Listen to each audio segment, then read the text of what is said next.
Bago natin umpisahan ang kwentong katatakutan, ay nais ko munang batiin ng bawat isa na sana ay nasa mabubuti kayong kalagayan saan man panig kayo dito sa mundo naroroon. Nais ko na ipabatid na ang kwentong matutunghayan ay hanggang mula sa totoong buhay at karanasan. Now with no further ado, let's start and be scared.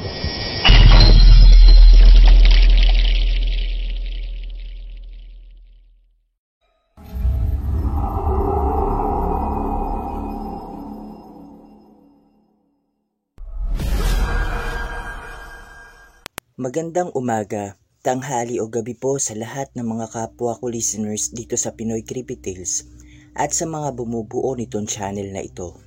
Lalong-lalo na po sa lahat ng mga admins at narrator na si Boss Jean Carlo. Nais ko din po kayong pasalamatan sa walang sawa ninyong pagbabahagi ng mga kwentong katatakutan para sa inyong mga taga-suporta at tagapakinig. Tawagin nyo na lamang po ako sa pangalang Mary Rose mula sa bayan ng Rizal. Nangyari po ang kwentong ito taong 1993 sa aming lugar.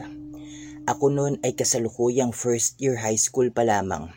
Pangalawa ako sa aming 4 na magkakapatid at tanging pagsasaka sa bukid ang hanap buhay ng aking tatay habang mananahi naman ang aking nanay.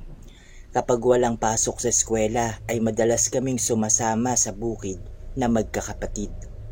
Isang araw, pagkatapos naming mag-almusal ay naggayak na kami upang pumunta sa bukid kasama ang aking nakakatandang kapatid na si Kuya Ronron at si Tatay.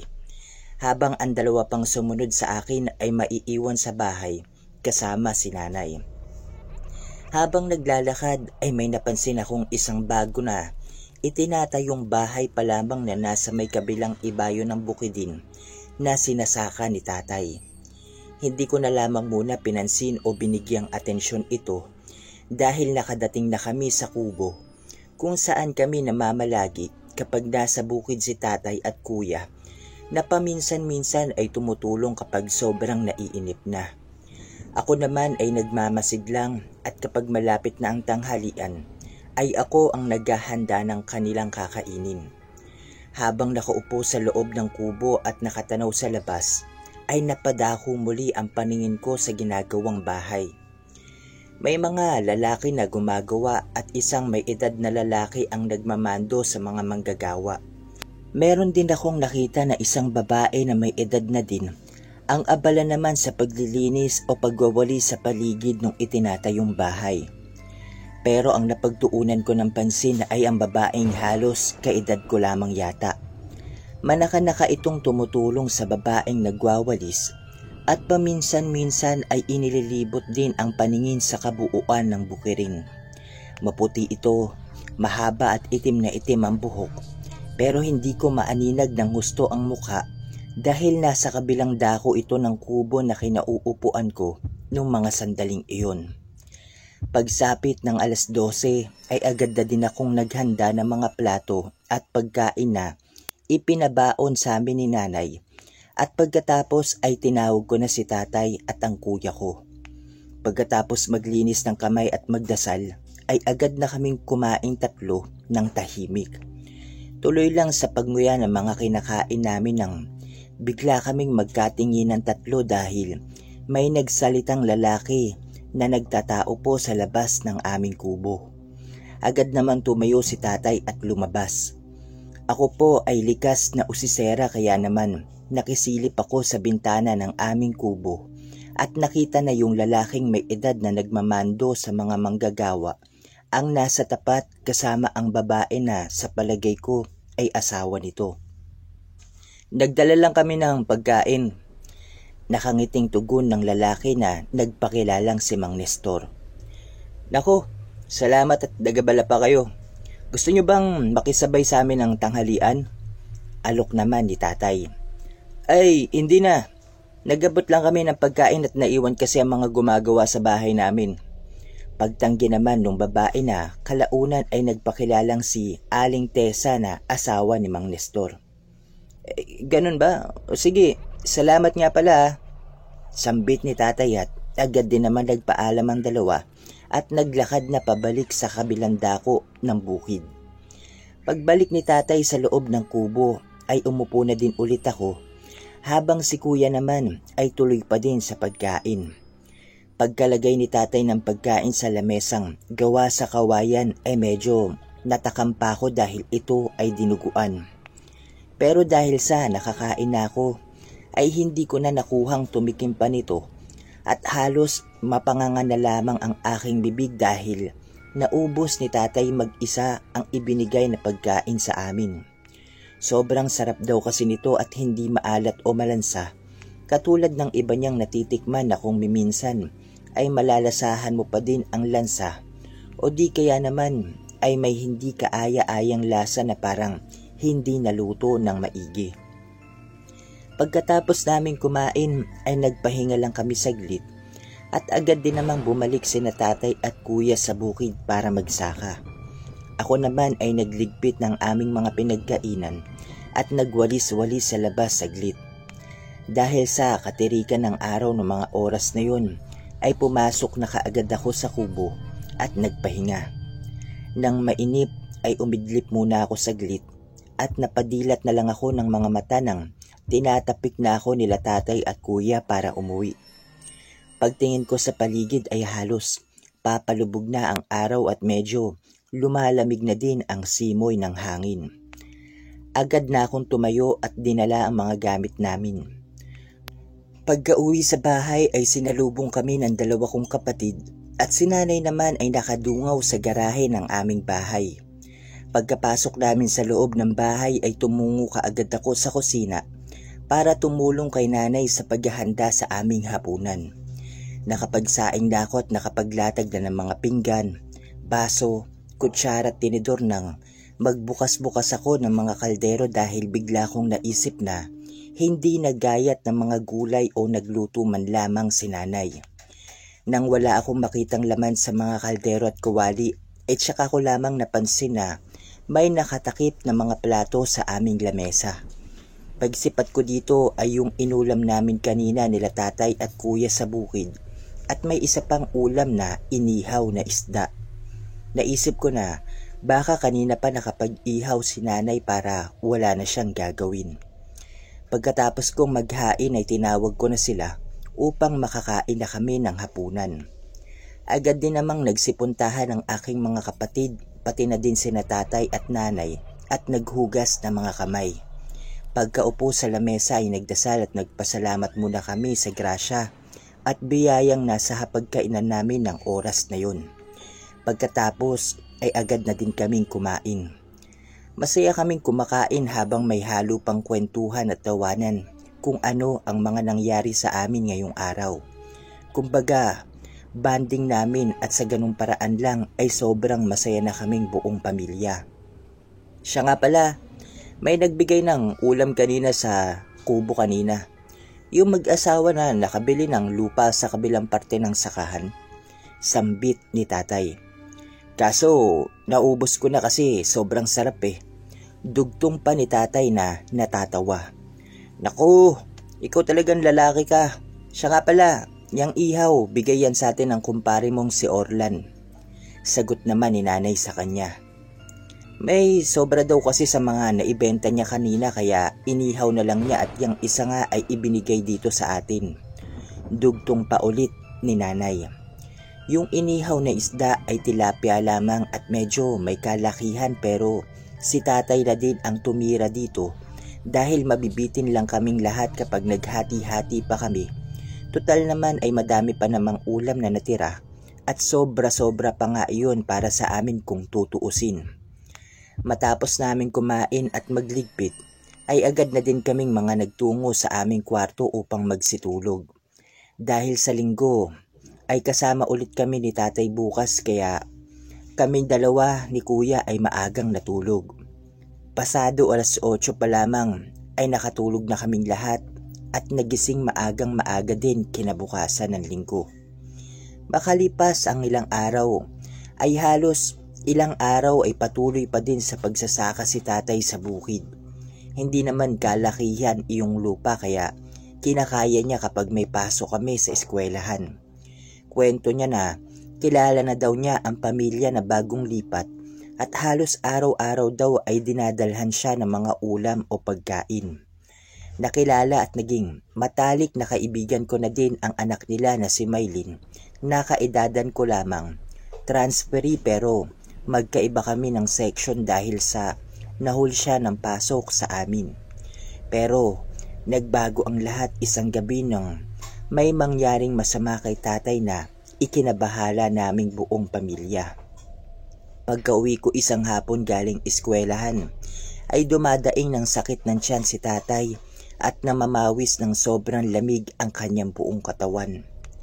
Doon ko lang din napansin na unti-unting namamayat si tatay at halos nangingitim ang ilalim ng kanyang mga mata.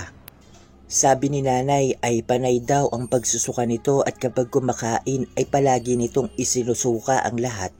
At kung minsan ay halos puro laway na lamang dahil sa lahat ng nasa sikmura niya ay iniluluwa niya. Pagsapit ng dilim ay bumubuti na ang kalagayan ni tatay na kahit papaano ay tumigil ang sakit ng kanyang tiyan at ang kanyang pagsusuka. Nakahiga na kaming magkakapatid pero pabiling-biling ako sa higaan dahil sa pakiramdam ko ay napakainit kahit na nakabukas naman ang aming bintana. Katabi ko yung dalawa kong kapatid nang makarinig ako ng tunog ng tuko. Hindi iisa pero parang napakadami at tila ba nasa labas lamang ng aming bahay. Nalabis kong ipinagtataka dahil sa tinagal-tagal ko doon na nakatira at doon na ako lumaki ay hindi naman nagkakaroon ng tuko doon sa amin sa gabi. Tanging mga kulisap lamang ang naririnig namin o kung miminsan nga ay may palaka pa.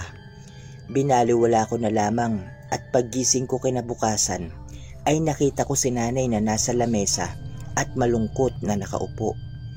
Napag-alaman ko na hindi pala nagpuntang bukid si tatay ng araw na yun dahil masama na naman ang pakiramdam at nakakulong lamang sa loob ng kanilang kwarto. Ilang araw at gabi pa ang lumipas ay mas lalong lumala ang kalagayan ni tatay na halos hindi na naliligo. Hindi lumalabas ng kwarto kapag umaga o may araw pa. Hindi kumakain ng mga nilulutong pagkain ni nanay pero lagi itong nakakaramdam ng gutom. At kapag sasapit ang dilim ay katakatakang bumubuti palagi ang lagay nito na minsan nga ay masigla pa na tila ba walang nangyari sa kanya. Isang umaga, hindi kami nakapasok sa eskwelahan dahil may nakausap si nanay na tagalugar lang din namin na mas mabuti daw na ipaalbularyo namin si tatay at baka kung ano na ang nangyayari sa kanya. Ang iba naman ay sinasabing sa ospital dalhin baka may sakit na ito at para na din maagapan at hindi na tuluyang lumala pa ang kanyang sitwasyon. Dahil sa may malapit lang na albularyo o manggagamot sa aming bayan ay pinuntahan ito ni nanay upang patignan si tatay. Kami ang nagbantay sa bahay dahil baka mamaya ay kung ano ang mangyari kapag mag-isa lamang si tatay na ikinakatakot naming mangyari. Pagdating ni nanay at ng manggagamot sa aming bahay ay agad itong napapalatak at sinabing may nangyanggaw kay tatay.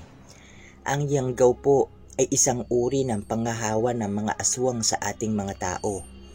Pumasok ang albularyo sa kwarto nila tatay at pagkakita pa lamang nito ay sinabi niya na idinaan ito sa laway at pagkain ng panghahawa kay tatay. Isa lamang ang pumasok sa isipan ko ng mga sandaling iyon, kundi sila Mang Nestor at Aling Tessa dahil sila ang madalas na nag-aabot ng pagkain kay tatay nitong mga nakaraang araw.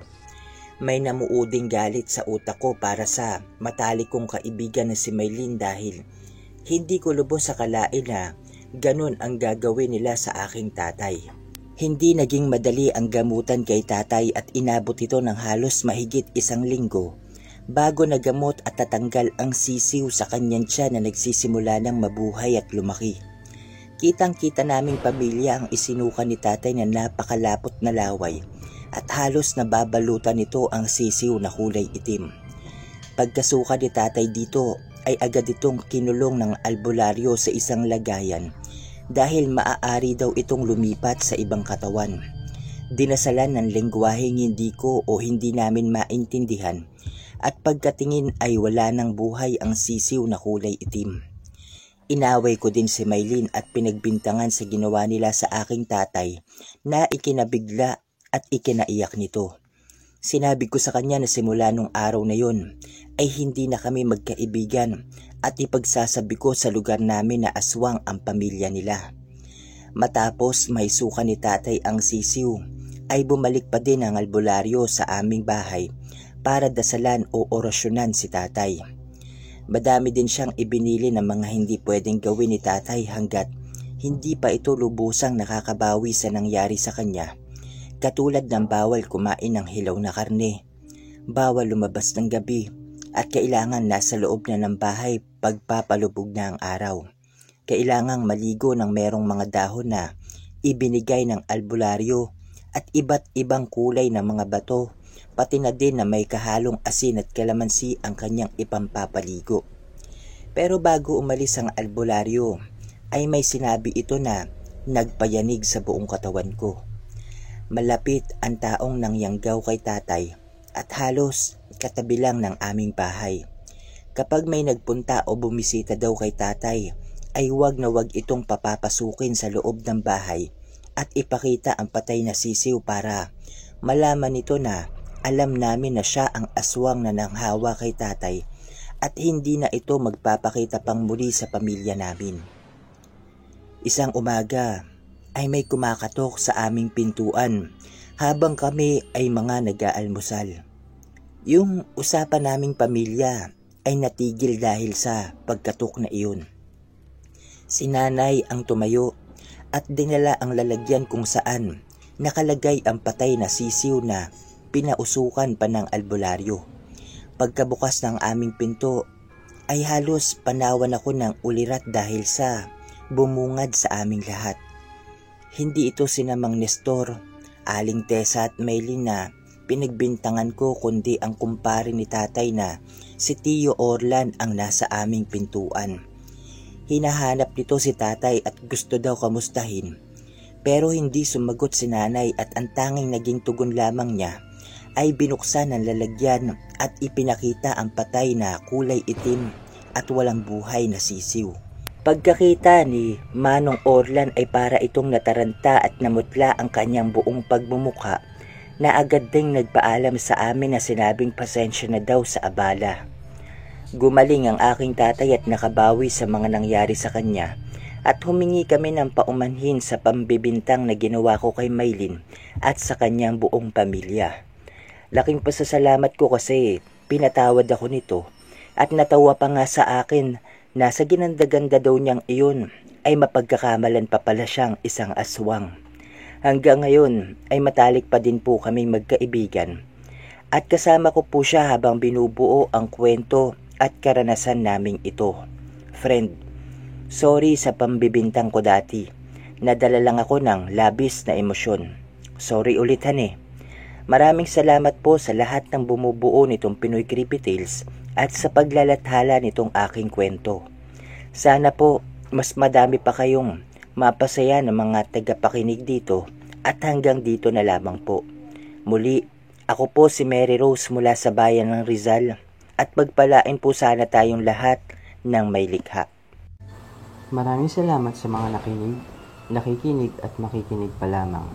Nakalagay sa description box ang email kung saan pwede kayong magpadala ng mga nakakatakot na karanasan at kababalaghan. Huwag po natin kalimutan mag-subscribe, i-share at i-like ang video. Comment down below para sa mga shoutouts sa next video. Until next time everyone, happy creepy tales!